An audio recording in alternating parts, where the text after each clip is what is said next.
They walk where dusk never yields, where life is in ashes, but the body remains. These are not myths, not victims of disease. They are bodies betrayed, souls missing, trapped within, unwilling, unburied. This is the zombie, and this is its anatomy, the roots, the rituals, the reflection of us. The zombie did not begin as we know it. Its name came from far across the Atlantic. In the Kikongo language, Nzambi, a spirit or a god. In Kimbundu, Zumbi, the shade of the dead. These were not beings of horror. They were memory, presence, the soul after death. Ritual dancers called them forth. Masks concealed the body to speak for the departed. It wasn't death they feared, it was forgetting. But across the ocean, something changed. Millions were taken, and in the holds of slave ships, belief traveled too.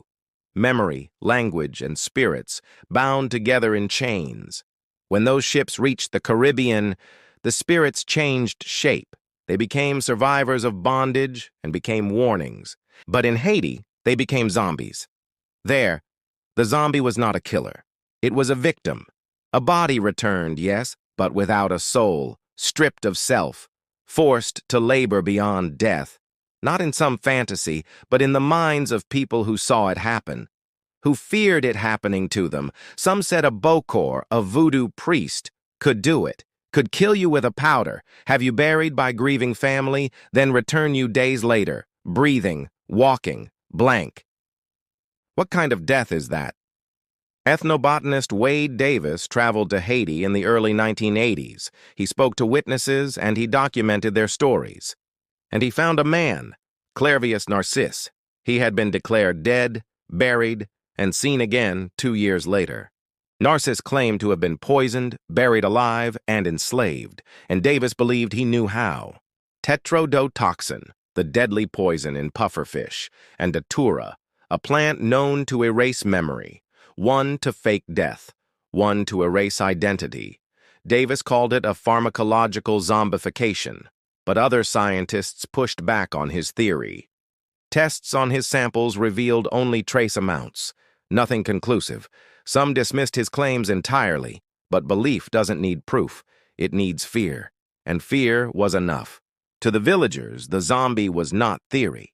It was a warning. Do not betray your family, do not anger your community, do not take your life, or your soul will not be free. In 1929, William Seabrook published The Magic Island. He claimed to have seen zombies in Haiti, lifeless workers with empty eyes. The crowd was hooked, and Hollywood took notice. In 1932, White Zombie hit American theaters. Bela Lugosi, mastering the undead with just a glance. Sugar plantations turned into graveyards, filled with stories of loss and sorrow. The zombie became a spectacle, no longer a cultural warning, just an exotic fear. To Western audiences, these portrayals repackaged spiritual traditions into horror, erasing context and commodifying fear. For decades, that was the zombie, a pale reflection of its origin. Silent, submissive, a tool of dark magic. Then 1968 came, and the world ended again. Night of the Living Dead, black and white, brutal, bleak. The zombie was no longer a slave, it was a plague. It didn't obey, it devoured, and anyone could become one. One bite, one mistake, and you'd be one of them. Romero didn't plan for metaphor, but the world gave it to him. A black protagonist, strong, calm, alone, and then shot down by police. No words, no warning. It mirrored a country in crisis. Vietnam, civil rights, assassinations. What was Undead was no longer just fiction. It was America. From there, the zombie evolved again. It got quick, it got fierce, and it spread like wildfire. Every decade, the threat changed. Bioweapons, viruses, rage. But the fear stayed the same, that we might become monsters and never even know it. But zombies aren't just in stories. Nature has its own. Cordyceps fungi infect insects, take over their minds, force them to climb, to die, to spread the infection. But the idea spreads like wildfire. We see zombies in crowds, in shopping malls, in traffic. We reenact the apocalypse. We play out survival. Zombie walks, flash mobs, dances, cosplay, bunker drills. It's entertainment. It's preparation. It's prophecy. Because we know something is wrong, something deep, and the zombie helps us name it. Mindless consumption, isolation, loss of identity, plague, climate, fear of the other, fear of ourselves. Zombies don't just scare us, they reflect us.